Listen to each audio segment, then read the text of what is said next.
Hello everyone. Today we are discuss some point about NCF. NCF का full form होता है national curriculum framework. And next point is teaching of science to focus on method and process that will nurture thinking process, curiosity and creativity.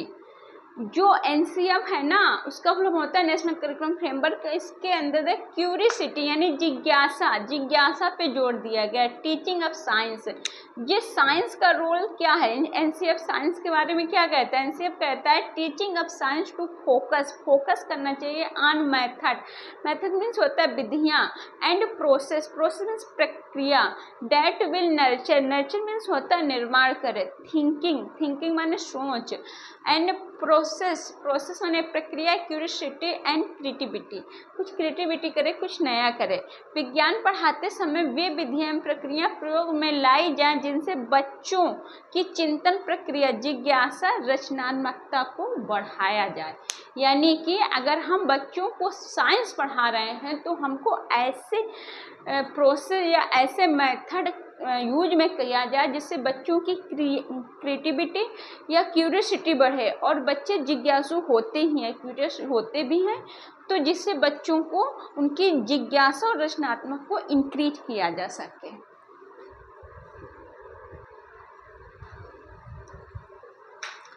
My next point is social science to be considered from discipline perspective with room for. यानी social science है ना वो consider करती है for discipline अनुशासन, perspective with room for and integrated approach is the treatment of significant themes. And जो EVS है environmental study में, उसमें थीम इसलिए दिए गए हैं कि वाटर हुआ, शेल्टर हुआ, इसकी थीम है water, shelter and food we eat friends, ऐसे करके उसकी थीम है. तो वो इसलिए दी गई है ताकि हम लोग इंटीग्रेटेड कर दें, समग्र रूप से हम अपने पर्यावरण को देखें. And enabling pedagogic practice for promoting thinking process, decision making and critical reflect. In engaging pedagogical means क्या होता है कि जो पेडागोजी होती है यानी वो टीचिंग शास्त्र, उसमें प्रैक्टिस पे ज़्यादा जोर दिया है. फॉर प्रोमोटिंग थिंकिंग माने अपने विचारों को बढ़ाने के लिए, प्रोसेस करें मतलब एक प्रक्रिया होती है. डिसीजन मेकिंग यानी कि जो हमारा निर्णय लेने की क्षमता होती है. एंड क्रिटिकल माने रचनात्मक, रिफ्लेक्ट यानी जो हमारे ऊपर प्रकाश डाले. आर्ट एजुकेशन का क्या रोल है एनसीएफ में. एनसीएफ है ना उसने पहले कहा सोशल साइंस के बारे में और फिर कहा integrated approach the treatment significant thing, और फिर ये साइंस के बारे में तो मैंने बता ही दिया. और फिर आर्ट के बारे में भी कह रहा है पेडागोजिकल अप्रोच होनी चाहिए. And art education covers music, और आर्ट एजुकेशन में एनसीएफ कहता है कि इसके अंतर्गत हमें म्यूजिक को कवर करना चाहिए. कवर म्यूजिक, डांस भी सिखाना चाहिए बच्चों को. डांस इज मोस्ट इम्पॉर्टेंट, जिससे हमारा फिजिकल हेल्थ तो अच्छी होती भी है पर मेंटल हेल्थ भी अच्छी होती है. एक तरह का फिजिकल वर्क ही हो जाता है, इंटरटेनमेंट भी हो जाता है बच्चों का. एंड म्यूजिक, डांस, विजुअल माने दृश्य, आर्ट माने कला, and theatre which on children to express themselves in different form.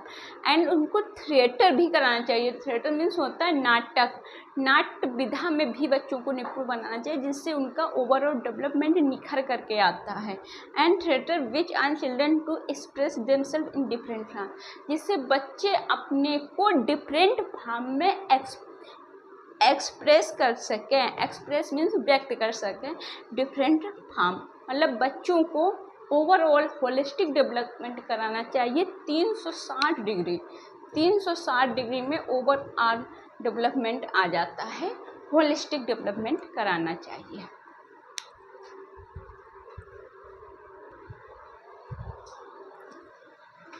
My next point is health and physical education.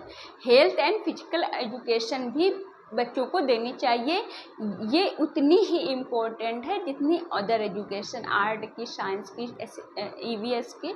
उसी प्रकार हमको हेल्थ एंड फिजिकल एजुकेशन भी स्टूडेंट को देना चाहिए, जिससे होलिस्टिक ऑल ओवर डेवलपमेंट हो सके। Health depend upon nutrition and plan, physical depend upon nutrition and plan physical. अरे हेल्थ जो है ना डिपेंड करती है न्यूट्रिशन एंड फिजिकल वर्क। अपनी हेल्थ अगर जैसा हम न्यूट्रिशन लेते हैं और जैसा वर्क करते हैं उस पर हमारी हेल्थ निर्भर करती है। एजुकेशन फॉर पीस, और हेल्थ में ही हेल्दी फूड आ जाता है उसमें। और एजुकेशन फॉर पीस, एजुकेशन हमको शांति की भी एजुकेशन देना चाहिए कि योगा वगैरह कराने की, बच्चों हमें योगा करना चाहिए, गॉड की प्रेयर करना चाहिए, ये भी हमें सब बच्चों को बताना चाहिए। एजुकेशन फॉर पीस, शांति की शिक्षा as a precondition to stop growing violence and intolerance, यानी कि हमको कहाँ पे हिंसा करनी है और कहाँ पे इंटॉलरेंस। इंटॉलरेंस मीन्स होता है सहानुभूति करना है। वर्क एजुकेशन, वर्क एजुकेशन यानी कि काम की शिक्षा क्या है कि necessary skill should be promoted as part of pedagogy school and classroom environment. Necessary यानी हमको ज़रूरत है, स्किल्स, स्किल्स मीन्स क्या होता है, विधा, शुड बी प्रोमोटेड जो हमें योगदान दे, as part of pedagogy, pedagogy यानी शिक्षा शास्त्र, स्कूल एंड क्लासरूम एनवायरनमेंट, जो हमारा स्कूल है और क्लासरूम एनवायरनमेंट में है, तो इसको वर्क एजुकेशन भी हमें देनी चाहिए। So friend, please for more video please like, share and subscribe my channel. Thanks so much।